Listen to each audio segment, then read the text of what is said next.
Bertemu hantu pelaut Portugis. Senin tanggal 19 September, saya berangkat ke Jepara dengan menggunakan kereta dan travel. Singkat kata, saya sampai di sebuah pabrik furnitur dan bekerja seperti biasa, mengecek kualitas barang. Sorenya, saya pulang ke kontrakan fasilitas menginap dari perusahaan. Malam pertama, tidak terjadi apapun, karena badan saya capek sekali. Selepas maghrib, saya langsung tidur hingga subuh. Hari Selasa, saya berangkat kerja seperti biasa. Namun, pada sore selepas maghrib, saya menyempatkan diri berkunjung ke kediaman salah seorang teman lama. Padahal, laporan kerjaan masih banyak. Ya, namanya juga silaturahmi.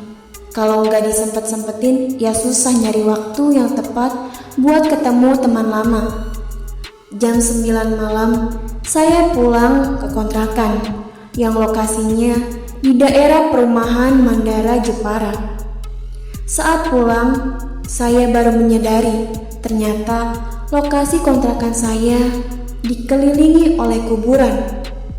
Dalam hati saya berkata, sarang lelembutan nih. Oh ya, kebetulan teman sekerja saya yang bernama Zainal sedang pulang ke Semarang. Otomatis saya sendirian di kontrakan. Setelah istirahat sejenak, lalu mandi dan ngopi-ngopi, saya lanjut buat laporan kerja. Tak terasa, waktu sudah menunjukkan jam 12 malam. Tanda-tanda aneh mulai muncul. Terdengar suara-suara seperti orang lagi sibuk angkut-angkut barang.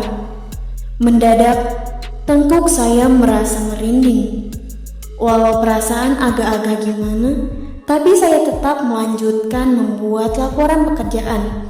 Saat saya sedang menghisap sebatang rokok, tiba-tiba ada bayangan melintas di samping kulkas.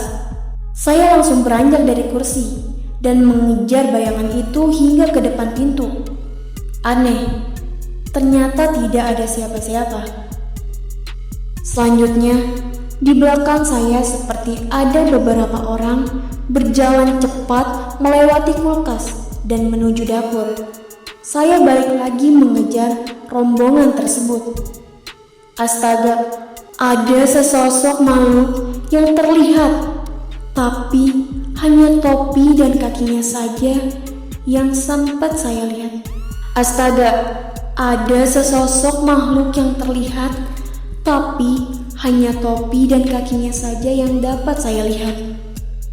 Menembus pintu dapur menuju gudang. Saya merasa makin penasaran.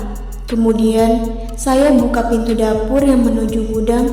Saya lepas slot pintunya perlahan, dan saya buka pintunya pelan-pelan. Tengok-tengok di sekitar gudang, tapi ternyata tidak ada apa-apa. Kembali saya menuju ke depan laptop untuk melanjutkan laporan. Baru saja ketak-ketik sebentar, kembali terdengar suara-suara aneh. Lanjut terus apa diterusin besok ya laporannya? Gumam saya dalam hati. Lalu, ada sesuatu yang meniup belakang leher saya. Lalu terdengar suara keras seperti benda jatuh di atas plafon. Perasaan mulai agak-agak gimana. Lalu saya berdehem. Setelah saya beresin laptop dan masuk ke kamar, sialnya, jendela di kamar yang tembus ke gudang tidak ada gordennya. Saya masuk kamar, mematikan lampu, dan rebahan di atas spring bed dengan posisi membelakangi pintu kamar dan wajah menatap ke jendela kamar. Baru saja beberapa menit rebahan, ternyata suara seperti ombak di laut. Karena penasaran, baru saja beberapa menit rebahan, terdengar suara seperti ombak di laut. Karena penasaran, saya tetap melihat ke arah jendela kamar. Samar-samar, terlihat seperti topi bajak laut.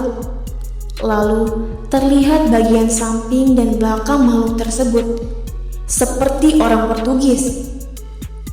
Saya mulai merungkel dan membelakangi jendela. Penasaran, saya tengok sekali lagi ke arah jendela. Dan ada penampakan wajah rata, tidak ada mata, hidung dan mulutnya. Akhirnya saya langsung kembali merungkel dan baca-baca doa semampunya. Hingga akhirnya saya pun terlelap.